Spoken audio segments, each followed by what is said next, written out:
Hello guys, வணக்கம். This is அன்பு சீலன். இன்னைக்கு நம்ம என்ன பார்க்க போகிறோம் அப்படின்னா, பேங்க் நிஃப்டியோட நெக்ஸ்ட் லெவல் என்ன, வரக்கூடிய வாரத்திற்கு எந்த மாதிரியான யுத்தியை பயன்படுத்தணும் அப்படிங்கிறது தான் என்டையராக இந்த வீடியோவில் பார்க்க போகிறோம். இந்த வீடியோவை ஸ்கிப் பண்ணாமல் முழுமையாக பாருங்கள். எஜுகேஷன் பர்பஸ்க்காக என்னுடைய டெலகிராம் குரூப், வாட்ஸ்அப் குரூப்பில் இணையனும் விருப்பம் உள்ளவங்க டிஸ்கிரிப்ஷன் பாக்ஸில் லிங்க் கொடுத்துருக்கேன். அந்த லிங்கை பயன்படுத்தி பயன்பெற்று கொள்ளலாம். இப்போ நம்ம வீடியோக்குள்ளே போகலாம். ஸோ எப்போதுமே நீங்கள் பேங்க் நிஃப்டி அப்படின்னு நீங்கள் ட்ரேட் எடுக்கிறீங்க அப்படின்னா, இனிஷியலாக நீங்கள் ஸ்டாக் மார்க்கெட்டுக்கு வரச்ச எந்த பெய்ட் கால் சர்வீஸ்லையும் ஜாயின் பண்ணாதீங்க. அதே மாதிரி யாரும் உங்கள் அக்கௌண்ட்டை ஹேண்டில் பண்ணுறேன் இப்படி சொன்னாலும் நீங்கள் கொடுக்காதீங்க. ஏன் அப்படின்னா, நீங்கள் ஸ்டாக் மார்க்கெட்டுக்கு வந்த உடனே உங்களுக்கு எந்த விஷயமும் தெரியாது. அதாவது நிறைய கற்றுக்கணுமோ அப்படிங்கிற ஒரு சைடு நமக்கு ஒரு ஃபீல் ஆகும். இன்னொன்று, நம்ம நார்மலாகவே மனித மூளையே எப்படி அப்படின்னா கற்றுக்கிறதுக்கு ஆசைப்பட மாட்டோம். சரிங்களா? பணம் சம்பாதிக்கிறது ஈஸி, அதை சேர்த்து வைக்கிறதுக்கு கொஞ்சம் கடினம். அதே போல் தான் இப்போ ரீசெண்டாக ஒருத்தர் வெளிநாட்டிலேருந்து பேசும்போது கிட்டத்தட்ட 18 லட்ச ரூபா லாஸ் பண்ணியிருக்கிறார். இவர் அக்கௌண்ட் ஹேண்டில் கொடுத்துருக்கிறார், நிறைய பேர்ட்ட ஃபண்டு கொடுத்துருக்கிறாரு.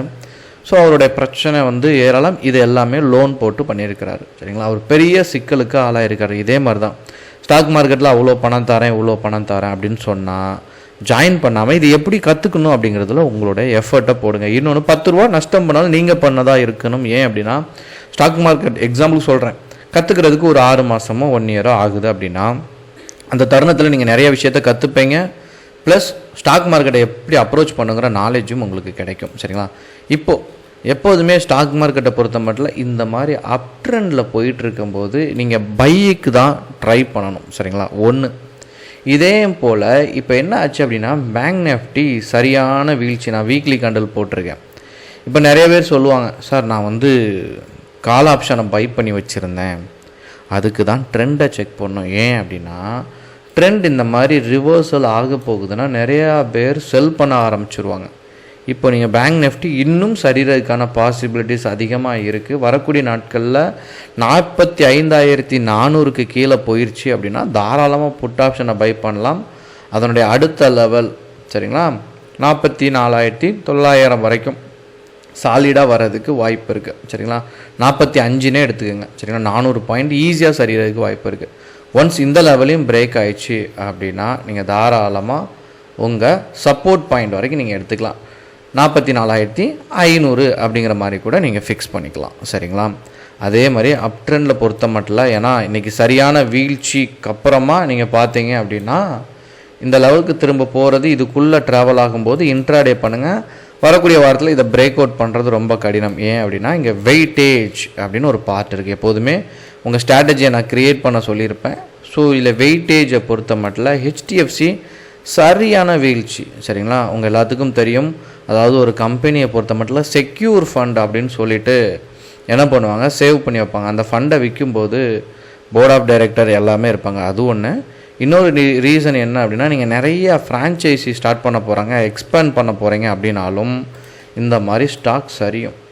இந்த மாதிரி ஹெச்டிஎஃப்சி அனௌன்ஸ்மெண்ட் கொடுக்கணும். அதுக்காக தான் நியூஸை பேஸ் பண்ணி ட்ரேட் பண்ணணும் அப்படிங்கிறதும் ரொம்ப முக்கியமான விஷயம். சரிங்களா?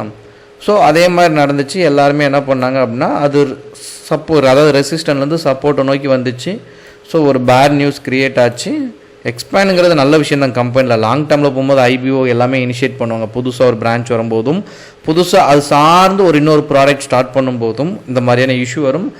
அது திரும்ப ரிவர்சல் ஆகிட்டு மேலே வர்றதுக்கான பாசிபிலிட்டிஸும் கொஞ்ச நாள் டைம் எடுக்கும். அவ்வளோதான். ஸோ ஹெச்டிஎஃப்சியை பொறுத்த மட்டும் எல்லோரும் இப்போதைக்கு எக்ஸிட் பண்ண தான் விரும்புவாங்க. இன்னொன்று, கன்சாலிடேஷன் ப்ராப்பராக இல்லை.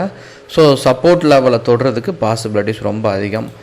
So HDFC down trend, ICICI நியூட்ரலாக இருக்குது, ஆக்சிஸை பார்த்தீங்கன்னா நியூட்ரலாக இருக்குது, கோட்டக் நியூட்ரலாக இருக்குது, எஸ்பிஐஎன் ஸோ இதுவுமே ரெசிஸ்டன்ட் பாயிண்டில் இருக்குது. மேஜரான ஸ்டாக்ஸ், அதாவது நெஃப்டியில் இருக்க 50 ஸ்டாக்குமே இந்த மாதிரி ப்ராப்பராக பை சைடு இல்லை. சரிங்களா? அப் ட்ரெண்டில் இல்லை, நியூட்ரலாக தான் இருக்குது. ஸோ வரக்கூடிய வாரத்தில் முழுவதுமாக இன்ட்ராடே பண்ணுங்கள். சரிங்களா? அதில் உங்களுக்கு புட் ஆப்ஷன் சைடாக வாய்ப்பு அதிகமாக கிடச்சுன்னா என்ட்ரிஸை அதிகப்படுத்துங்க. சரிங்களா? உங்களுக்கு ஏதாச்சும் டவுட் இருக்குது அப்படின்னா அந்த விஷயத்தை ஃபோக்கஸ்டாக கவனிங்க, கமெண்ட் பண்ணுங்கள். என்னால் முடிஞ்ச ஆன்சர் நான் அதில் உங்களுக்கு பண்ணுறேன். சரிங்களா? Okay guys, thank you so much for வாட்சிங் திஸ் வீடியோ. டாட்டா, பபாய், see you.